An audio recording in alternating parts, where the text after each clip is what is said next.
on to the story that we are featuring on the Big Focus today. This is the story of a Bollywood actor, Jacqueline Fernandez, who is now approaching court to allow her to travel for work commitments. Now, remember, there is an LOC notice issued against her by the Enforcement Directorate. The ED had recently seized the actor's properties worth over 7 crore rupees in connection with her proximity to conman Sukesh Chandrasekhar in a money laundering case. ED claims that Sukesh had gifted Jacqueline many expensive gifts, including Persian cats and Arabian horse. So in fact, this is something that has really taken the internet by the storm. The kind of largesse that was extended to the actress is something that the ED is now investigating. The additional sessions judge Praveen Singh today sought a response from the probe agency and has listed the matter for 18th of May. So what happens to Jacqueline's travel plans? Should she be allowed to travel pending investigation? That is a question I would like to explore with our panelists this evening. Joining us here on the program, Mr. Talish Ray, senior advocate, and Mr. Yashovardhan Azad, former IPS officer. A very good evening, gentlemen. Thanks for joining us. Mr. Azad, coming to you first.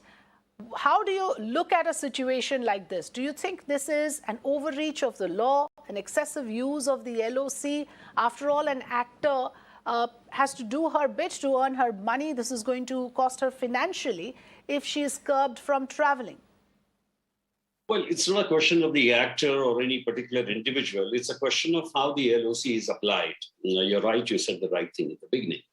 The question in this case, I'm giving you to understand that Jacqueline Fernandez is not an accused. That's what the Enforcement Directorate had said. But yes, she got the largest and she got 7 crore worth. Whatever it is, I mean, the important point here is whether she was in the knowledge that this is laundered money and that she was, acting in some kind of a collusion with that fraud or con man. So in this case, if I were there, I would hesitate in opening an LOC because here is an actor, you rightly said, she's got work abroad, she has to go there. And so this application is a little unusual. The application of LOC was actually meant to ensure, and we were using it against those criminals or those, terrorists. So there are some acts which have been committed in India and they might just fly away abroad. So that is why a lookout circular was, opened and all the immigrations alerted that it should not escape. But to use it in, every manner and in every case, maybe perhaps not right. The application of LOC, Talish Ray, do you agree to the fact that there must be some sort of a discretion in the way these lookout notices or lookout circulars are issued? In this case, to what extent do you agree that this is a valid case or an appropriate case for application of lookout notice? So there are two questions here. Why is a lookout notice issued by the Enforcement Directorate? A lookout notice is issued in terms of getting the person to cooperate with the investigation agencies. In which case, as we've been informed that there has been a certain amount of cooperation, plus also the question that arises here is that there's been a claim that has been made by the lawyers saying that the charge sheet does not contain her name. Now, that is something that the ED will have to clarify, because in case that the charge sheet does not have her name and the investigation has been completed, then there is also a very good ground for quashing this lookout notice, because we must keep in mind that where we look at the fundamental rights of our country under Right to Life, Article 21 of the Constitution, and by fundamental rights, I wish to clarify that fundamental rights are fundamental to a human being, whether or not she's a citizen of this country. The fact remains that right to travel abroad has been held up by the Supreme Court of India.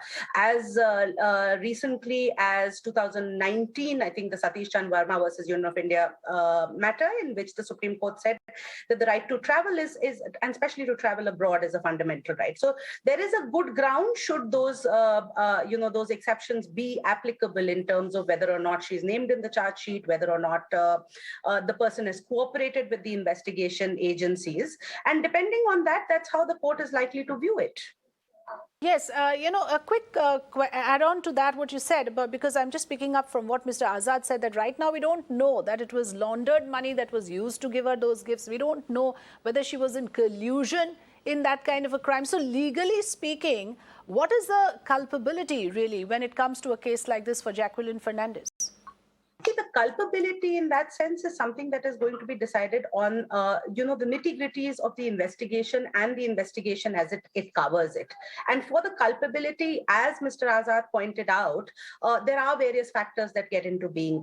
Her own knowledge about it in terms of acceptance. Now, knowledge can both be something that may be deemed knowledge or express knowledge. Now, those are smaller nuances of law that can only be analyzed after one reads the charge sheet as well as looks into the investigation. So at this point in time, it's going to be difficult to be able to figure out whether she is culpable or not unless and until the ED is able to issue those clarifications. And those are matters that will be decided by court in their due time.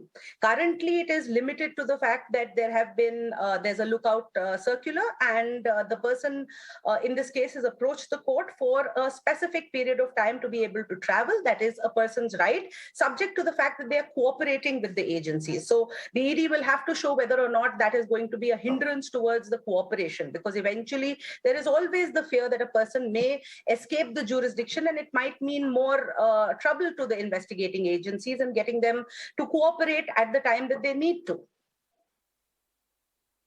Could respond to the points made by Talish Ray, also with the functioning of ED. And we've been, of course, covering a number of stories where we talk about how this is excessive.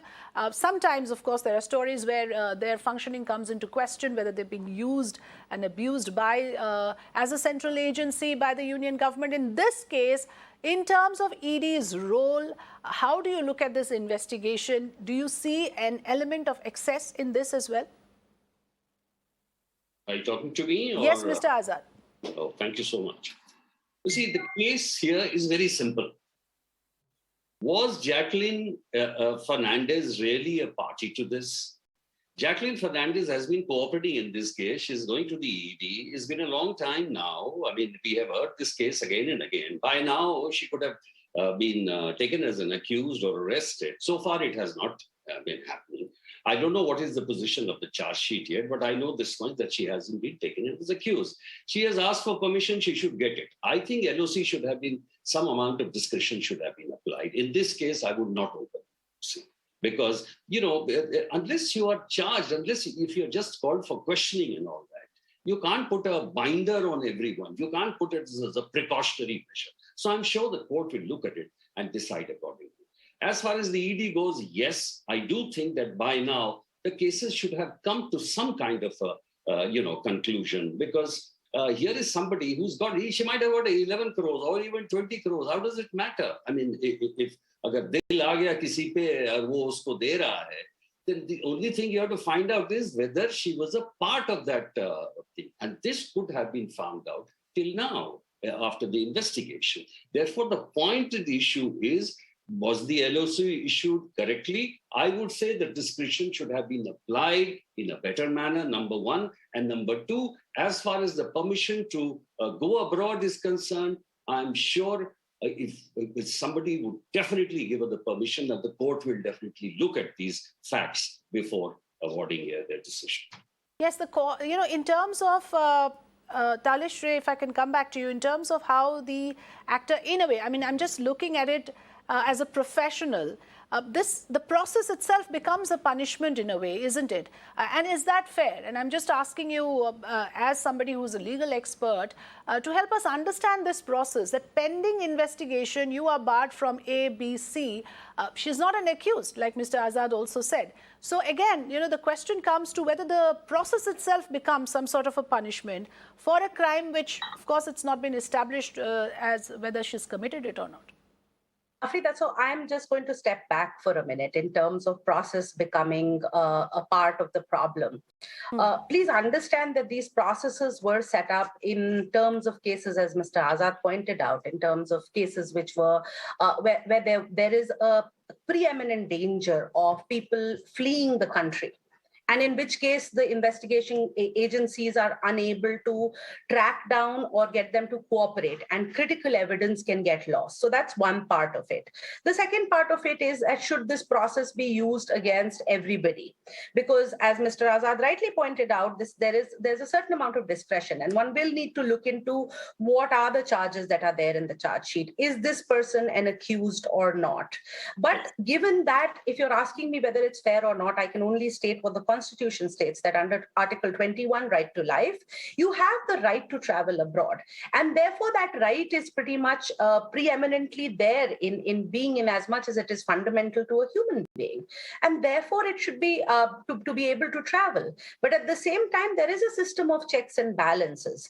To put something or put a process by saying that it is unilaterally unfair, I wouldn't go that far, because investigating agencies have had trouble in the past, sometimes in terms of enforcing, especially where high-profile matters are concerned. Whether that is applicable in this case to Ms. Fernandez or not, it is going to be difficult to comment. And I'm sure tomorrow that's why a notice has been issued by the honorable judges in order to examine all of these issues, and it's likely to come forth.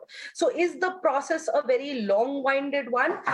Given the fact that we are in a very, very, then one starts looking into how much the judiciary is overburdened, what we need to do in terms of uncomplicating the laws, our colonial burdens that are there, all of those factors will have to be kept in mind. Yes. So if you're asking me, under law, is it fair? Under law, it's quite simple. You have a right to travel abroad. It's a fundamental right. It was reasserted and has been reasserted again and again by the Supreme Court.